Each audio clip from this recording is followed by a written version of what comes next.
Hi, this is the third episode of Parallel Lives. If you're interested in the series, please look at the description below for the playlist.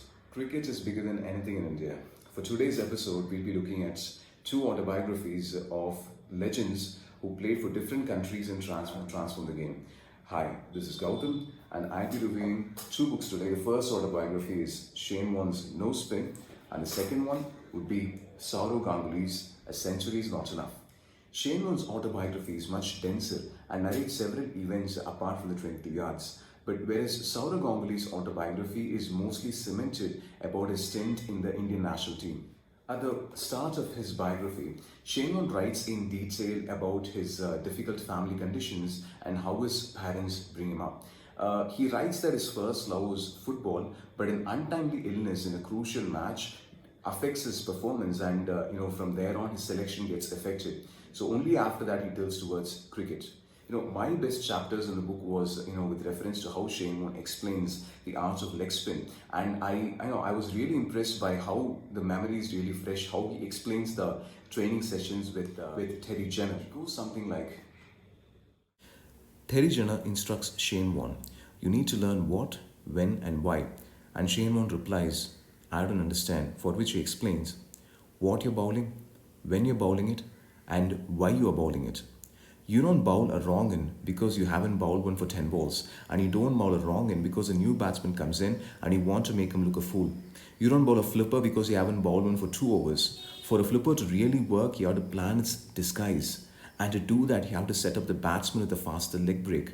The idea is to push the batsman back and then strike for LBW or bowled. You want them looking at cut or pull. In other words, you want them back in the crease, and it takes time, patience and strategy to push them back. Big leg break, small leg break, any of the varieties, think tactics and strategy. Though Shane Warne faces initial hurdles in his cricketing career, he rises during the Ashes tour of England, where he would go on to bowl the famous Gatting ball, which would go on to become the ball of the century. His incredible performance in the 1990s would earn him the title of one of the best 5 cricketers to have played the game in the 20th century. At the start of Sourav Ganguly's career, you feel that there is a same trend repeating. He's selected for the tour of Australia. He's just 19 years of age with no experience, having played in difficult conditions, and this severely affects his batting, and he gets dropped from the next tour. Ganguly would again be picked up for the tour of England. When the acquisition that Sourav Ganguly experienced some sort of favoritism with the selectors and the talks were going on in the media, Ganguly would prove his worth by the glorious century in Lord's. That century would transform Sourav Ganguly from this awkward cricketer to the Prince of Kolkata. Shane Warne writes in detail about the fitness of the game. He says that he was falsely accused of being fat. He actually provides proper explanation. Only during his injuries he was not able to maintain his fitness. And he tells you the psychological breakthrough which any sports person goes through during the injuries. When he has this shoulder problem or the injuries which he gets in his fingers. So after you recover from the injuries, post-surgery, when you go for practice court again, there are 2 things which are going on in the mind. One side says that you don't want to strain your fingers or arms too much, so that it might be very damaging to your fingers. At the same time, there is one more part which states that if you don't strain enough, then you may not get back in the groove. So this psychological conflict is something every sports person goes through when there is a severe injury. But injuries are part of the game, and legends only become better with injuries. Shane Warne would become one of the important players which wins the 1999 World Cup for Australia. He states the 1999 semi-final which they played with South Africa, which is an extremely close match, was the best ODI match which he was ever in. When Shane Warne was excelling in the art of spin, Sourav Ganguly would climb the ladder of captaincy. With Mohammad Azharuddin losing his captaincy due to poor performances and Sachin Tendulkar renouncing his captaincy, Ganguly would take over. From then on, in the next 5 years, Sourav Ganguly would sow the seeds of the future Indian national cricket team. Sourav Ganguly writes that he really appreciated the way the Australians approached the game, and what he liked in the Australians, he tried to impart the same aggressive culture for the Indian team, and that change would be felt in the Eden Gardens in 2001, where in Kolkata, VVS Lakshman and Dravid would script an incredible partnership which would change the tides, and Indians would defeat the Australians. And For that segment, we'll read a passage from Shane Warne's text. It goes, Shane Warne writes, Indians are thoughtful and kind by nature. However, in the time I've been playing there, they've thrown off the submissive side that other nations took advantage of and become so much more confident in themselves. They are punchier now, more likely to look you in the eye and take you on. Maybe that began to come out in their cricket on a 2001 tour.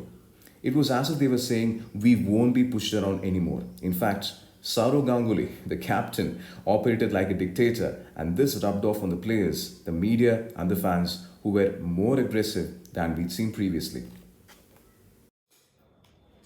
Going through several pages tells you about the approach which Sourav Ganguly took.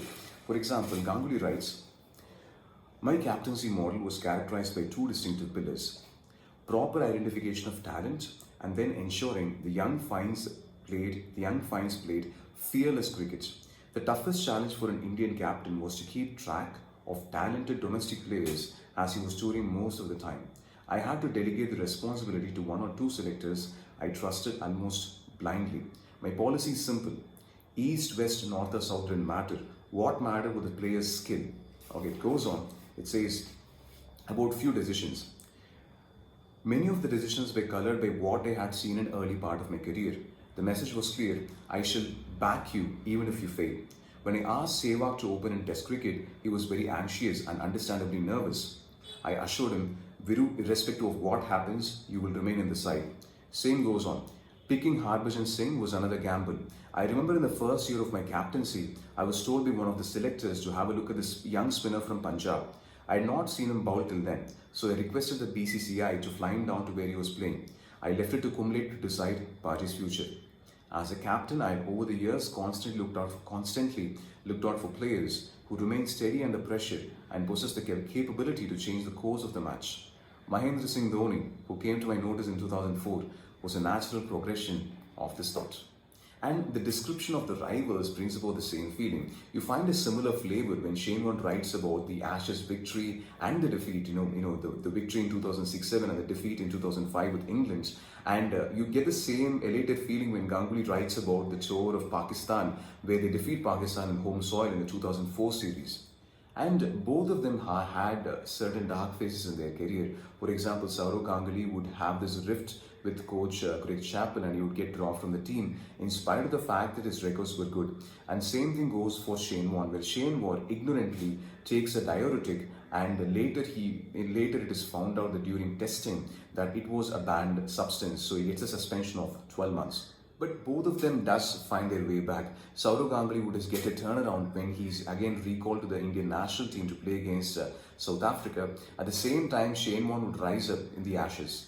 Well, even though both of their national careers end around 2007-2008, they have a stint in IPL, and you get two different contrasting areas. When Shane Warne is able to get into India, know about the local talent, and captain Rajasthan Royals to their first ever IPL victory, Sourav Ganguly would find it difficult to understand the dynamics of the Indian Premier League, where he feels that the captains are under tremendous pressure, where you don't really have enough time for arranging things, and there was restriction on Indian versus domestic, Indian versus foreign players, and how you really pick things, and how his stint in Kolkata Knight Riders and then his stint in Pune Warriors also. And Shane Warne, apart from his interest in cricket, also throws light on his interest in golf and in poker. Reading the autobiographies of both the legends brought up a sense of nostalgia, because there were several events of one which overlapped with the another. So I hope when you go through these autobiographies, you get the same feeling. Okay, so that's it for now. If you like the video and